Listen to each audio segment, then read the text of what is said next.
Once again, is Mshamba Marekani. Welcome to All Topics Considered podcast. Types of women in Africa. The feminazis, aka scorned women, aka the man eaters. These types of women literally eat men for breakfast and lunch. This group is very radical. Anything you say against women, no matter how true it is, even supported by facts or research, is taken as an attack, and war is waged upon you. You cannot win any debate with this group. It will exhaust you, push you down a cliff, and blame your opposition to women as the reason you went down the cliff. This group of women is not only a threat to men, but also to women. Do not mess with this group. This group hates the very sight of men.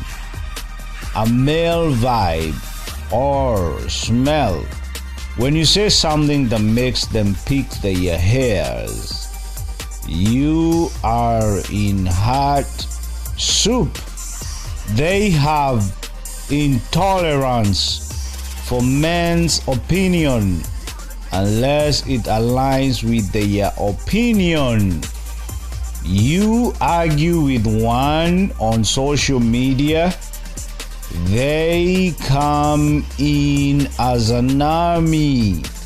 They call each other. I highly caution against engaging this group. If you embrace logic, the other group, the side chicks, sugar babies, or socialites, this group is very diverse, but similar in that they all are involved with wealthy men. This group is composed of beautiful women.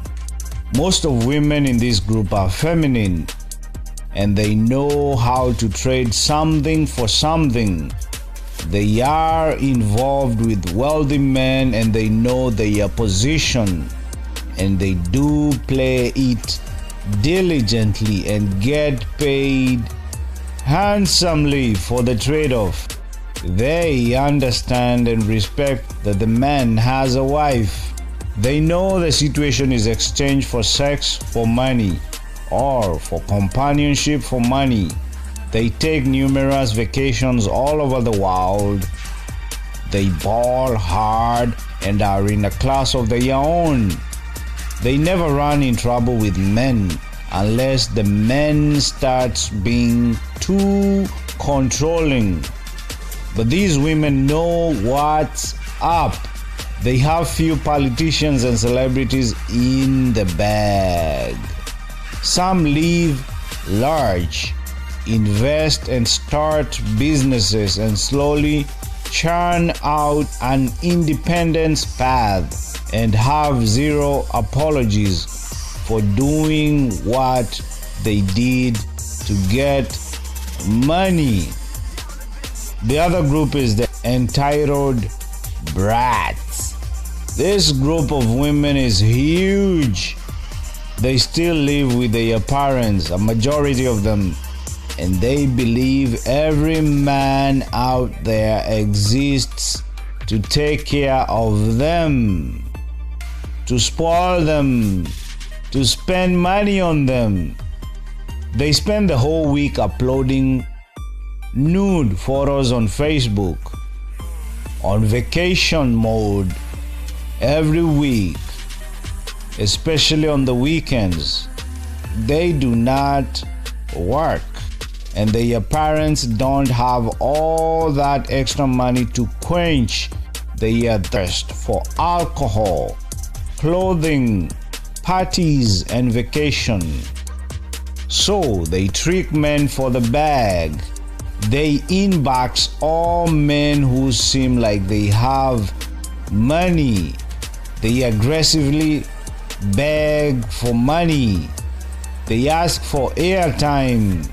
They desperately need money, so they concoct a story to lure men in.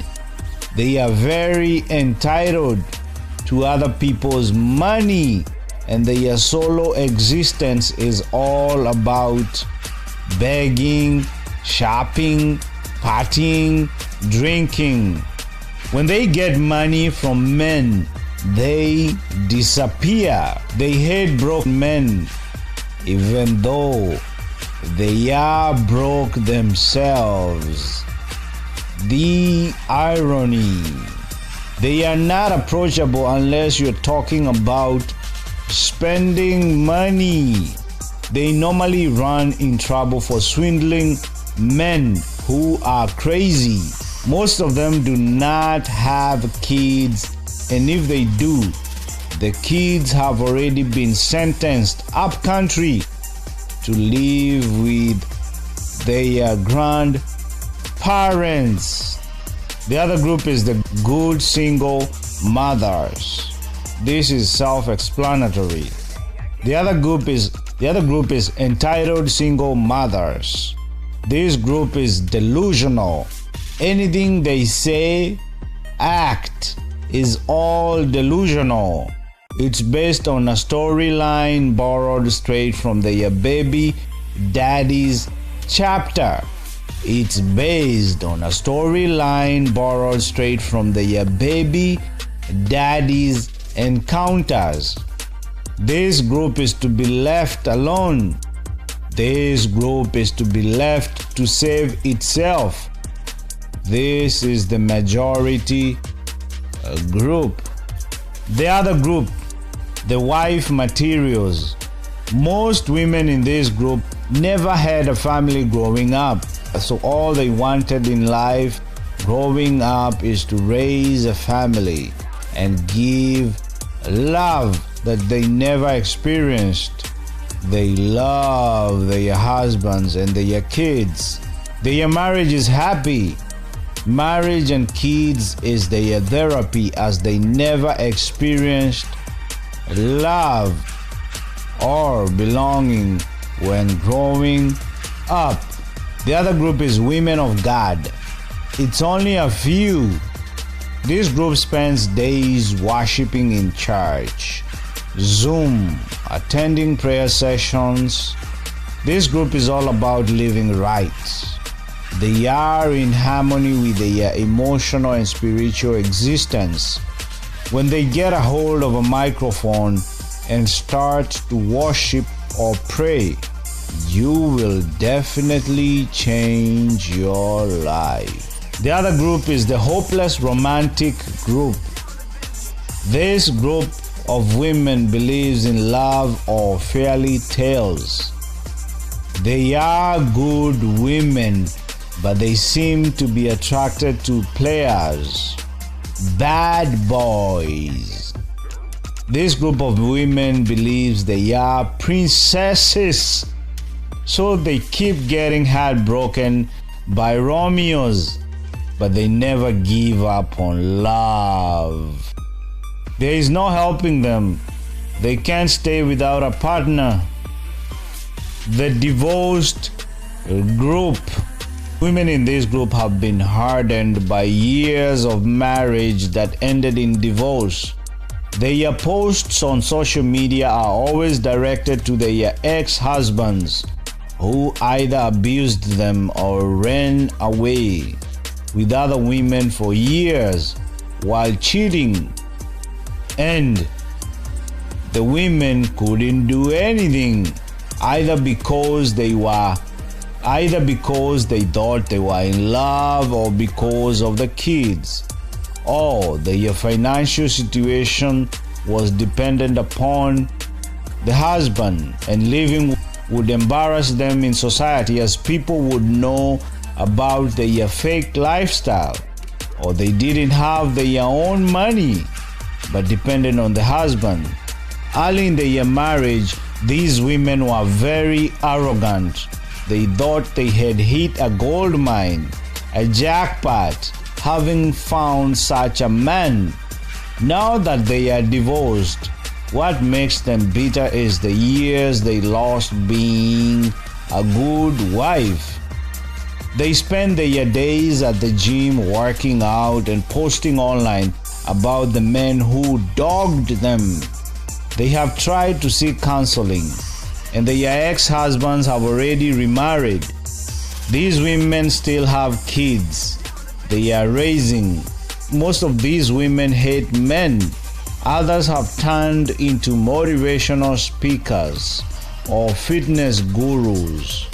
They try to be strong and raise their almost adult kids, but it's hard erasing their kids' father out of their mind. They always feel they were tricked and wasted. The other group is the divorced/killed their husband group. Women in this group were married to wealthy men that died under mysterious circumstances after or during divorce. They now own rental houses, live in high-end suburbs. They are admins in various WhatsApp and Facebook groups. They take leadership seriously. You will hear people referring them to Auntie, Madam Boss, Mkubwa, Miss.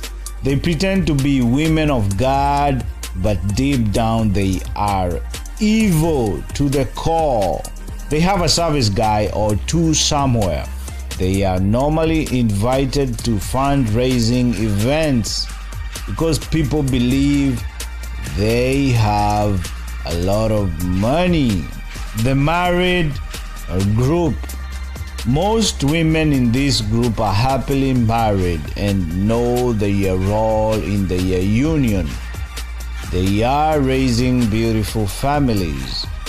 This is a very unique set. They exist. Don't get it twisted. They do. Married group B. These are married women under constant stress and pressure.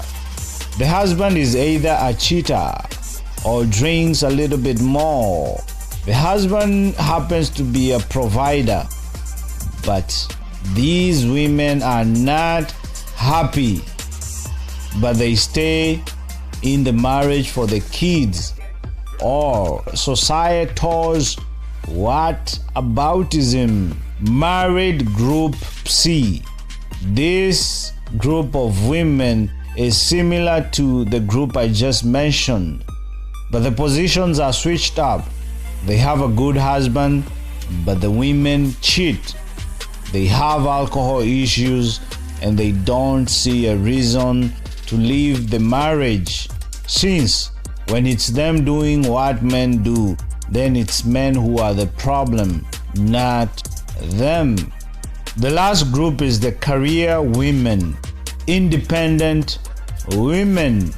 This is the group that came out of the initial equality feminist movement. They are goal chasers, highly educated, business savvy. Those who are not educated in this group, you wouldn't have a clue, as they are very smart business-wise. They work for themselves. They have published books. They have businesses. They have hobbies. They work out, eat healthy, and they also have a man